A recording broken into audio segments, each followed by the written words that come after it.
Halo semuanya, apa kabarnya? Semoga teman-teman semua di dalam keadaan sehat, dilancarkan pekerjaan maupun usahanya, amin. Ya, pada video kali ini saya mau mengajak teman-teman menyaksikan Jubir 02 yang dibungkam sesaat setelah Jubir 02 ini meremehkan gitu ya Anies Baswedan sebagai orang yang belum terlatih menjadi oposisi gitu nah teman-teman. Tapi di sini akan dibalas oleh Jubir 01 sehingga membungkam Jubir 02 ini. Dan ada beberapa video menarik lainnya di mana Jubir 02 ini bahkan sampai emosi dalam menghadapi, tekanan atau argumentasi dari jubir-jubir lawan. Nah, bagaimana videonya? Coba kita simak bareng-bareng.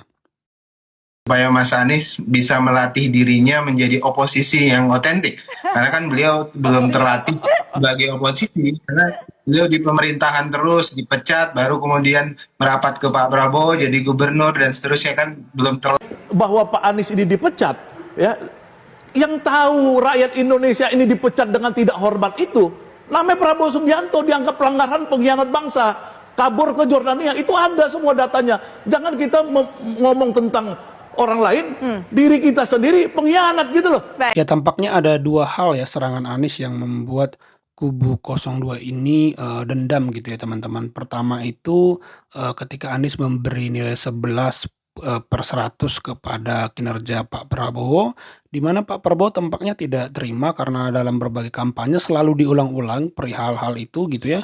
Lalu ya mungkin perihal ujaran Anies yang mengatakan bahwa Prabowo tidak tahan jadi oposisi. Kalau menurut saya sih ya kalau memang itu fakta, ya mau bagaimana lagi ya kan teman-teman. Panas. Fahri Hamzah terlihat emosi saat diulti jubir Amin yang cerdas. Yang pertama saya ingin mulai mengkritisi cara pandang yang menurut saya keliru. Melihat pemilu seperti perang yang disampaikan oleh Bang Fahri ini bahaya sebetulnya. Cara pandang perang ini yang saya dulu waktu Bang Fahri masih di PKS, saya adalah bagian dari anak didik yang di PKS masih junior, memandang itu seperti herois, bahwa apa konsekuensi dari cara pandang kita pemilu itu perang. Pertama, menganggap yang lain sebagai musuh, bukan lawan politik. Yang kedua adalah menghalalkan segala cara. Maka memang setelah Bang Fahri keluar dari PKS, ya, cara pandang transformasi di PKS ini mengalami satu transformasi perbaikan, melihat pemilu tidak sebagai perang, tapi ini sebagai kompetisi.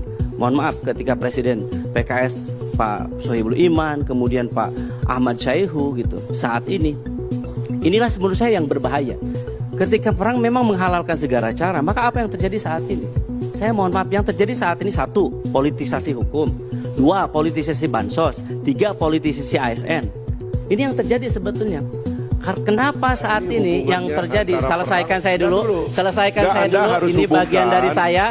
Kalau saya selesai, saya tadi Bang Fahri diam, saya ngomong, saya dulu atau Oke ya, saya mohon waktu nanti untuk menjawab tuduhan dia. Saya minta waktu untuk menjawab tuduhan dia ya. Saya dulu atau Bang Fahri? Silakan. Inilah saya kira pentingnya kita punya etika. Jadi ketika diskusi saja, saya kira kita harus memahami bahwa kenapa kekhawatiran kita sekarang itu, mohon maaf ya, daya kritis. Saya ini dulu juga bekerja sama dulu ketika jubirnya dengan Bang Daniel, ketika melihat fenomena banyak politisasi bansos ketika 2018. Kita sangat keras, tapi saat ini mohon maaf itu tidak dilakukan. Kenapa? Karena sekarang menikmati itu. Saya kembali, kenapa saat ini para kalangan akademisi, rektor, menurut saya harusnya kita berkah, terima kasih, apresiasi kepada mereka.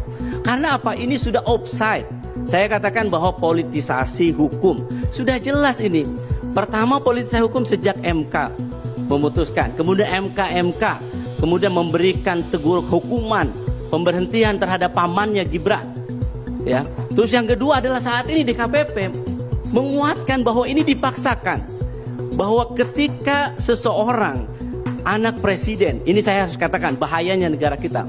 Kalau misalnya anak presiden saat ini kemudian dicalonkan dan kemudian berusaha untuk mempolitisasi hukum, kemudian saat ini mempolitisasi bansos untuk pemenangan tertentu, Maka yang kita khawatirkan adalah nanti gubernur ingin melanggengkan kekuasaan keluarganya, maka dia juga melakukan politisasi bansos, politisasi hukum peraturan di daerahnya. Bupati juga begitu, kemudian nanti kepala desa juga begitu. Ya, saya sepakat dengan Kang Pipin ya. Dari awal juga saya berpendapat gitu ya. Kalau Gibran ini menang, ini menjadi presiden gitu ya, menjadi sebuah momentum yang kemungkinan dilihat orang, oh bisa toh kayak gitu. Maka dimanfaatkan. Dalam hal ini Kang Pipin memotret perihal bansos. Oh nanti kepala daerah memanfaatkan bantuan daerah dong untuk melanggengkan kekuasaan negara. Nah yang ditakutkan itu adalah pengulangannya. Karena dilihat sebagai momentum, ternyata sukses loh si A, si B, si C melakukan trik yang demikian. Nah kan menular tuh jadinya ke kepala daerah. Memang para guru besar itu, Mbak, gitu ya, tidak pernah menyebutkan di dalam statement atau sikapnya. Mereka cuma menyebutkan jangan paksa instrumen negara untuk memenangkan paslon tertentu. Nggak pernah disebut tuh ada 02 misalnya atau 03, 01. Tapi ternyata di statement-statement media, kalau misalnya dari 03 jelas, kami mengapresiasi langkah guru-guru tersebut. Kalau saya nggak salah baca juga 01 sama. Tapi di kubunya 02, Grace Natali mengatakan, itu kan kayaknya dukung salah satu paslon aja itu. Erlangga Hartarto bilang, itu cuma 1-2, biasa-biasa saja. Bahlil mengatakan bahwa kemudian, ini kan ada operasi, kita tahu siapa dalangnya, dan lain sebagainya. Loh, kan yang nggak disinggung nih, ada paslon 02. Kenapa yang tersinggung paslon 02? Artinya kan kalau kemudian tidak merasa melakukan berbagai kecurangan dan juga operasi untuk mengerahkan instrumen negara, ya jangan tersinggung gitu. Dan akhirnya gini Mbak, ini bagi saya bicara soal menjaga pemilu agar tidak curang, itu lebih daripada melihat kemudian satu kejadian ke satu kejadian. Ini harus melihat bagaimana rangkaian cerita secara utuh. Saya mengulang lagi, bagaimana kita bisa percaya pemilu itu tidak curang kalau kemudian ketua MK itu kena pelanggaran etik berat, ketua KPU-nya juga kena pelanggaran etik karena meloloskan cawapres tertentu yang belum merubah PKPU-nya, dan kemudian berbagai pertunjukan selama sebulan terakhir gitu ya. Dan ini kan yang kena psikologinya adalah publik. Publik yang kemudian antara dua nih pilihannya, publik jadi takut atau publik kemudian melawan.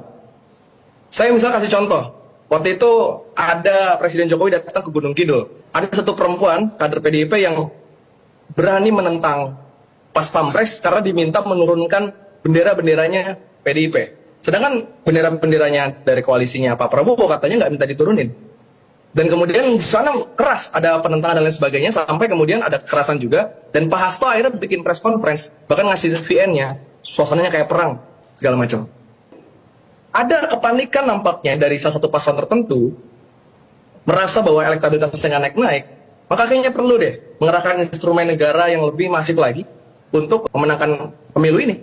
Itu kan jangan sampai terjadi gitu ya. Saya berharap tidak terjadi. Lagi-lagi, saya dan publik tentu berharap tidak terjadi. Tapi bagaimana kita bisa berharap tidak terjadi kalau pertontonan di publik hari ini adalah berbagai tindak ketidakadilan, tindak abuse of power, tindak tidak kemudian mematuhi etika yang dipertontonkan ke publik. Sungguh menyedihkan statement Kepala KSP hari ini, mengatakan guru besar adalah seperti robot, di remote ya, tidak punya hati nurani. Itu menurut saya harus minta maaf lah, nggak boleh lah, itu memantik emosi lah. Janganlah kita mentang-mentang berkuasa gitu ya, memberi war seperti itu. Mereka karena nggak paham sejarah Pak. Mereka itu orang-orang baik semua, guru-guru kita, masa guru diancam? Menurut saya memang udah kelewatan banget sih ya ketika guru-guru besar, profesor, doktor yang memberi himbauan, memberikan deklarasi loh, deklarasi bukan dukungan ya, tapi deklarasi agar seluruh perangkat negara netral, tidak ada penyalahgunaan kekuasaan, itu dituduh buzzer, dituduh partisan, dituduh ada yang membayar. Menurut saya itu udah benar-benar puncak daripada kebodohan sih menurut saya. Karena apa ya? Ini guru-guru besar, mereka memberi perhatian pada demokrasi Indonesia, bukan memberi perhatian pada 03 yang hasil surveinya di bawah 02 misalnya, bukan, tapi mereka menghimbau agar demokrasi kita ini bagus gitu, agar demokrasi kita ini berjalan dengan baik, yang kalah menerima, yang menang legitimasinya kuat karena bertarung secara adil dan sesuai hukum gitu. Nah, tapi mungkin karena sudah persepsinya persepsi dukung-mendukung gitu. Jadi himbauan seperti itu aja diberikan reaksi yang berlebihan, terutama dari istana ya, dari beberapa menteri itu menuduh itu partisan. Menurut saya udah kelewat batas sih, apalagi menteri yang seharusnya terima dikritik gitu ya, apalagi menteri yang tidak ada hubungannya dengan bidangnya, kementeriannya, tapi menanggapi guru-guru besar ini dengan mengejek, mengolok-olok, menuduh, menurut saya wah itu udah kelewat batas banget sih.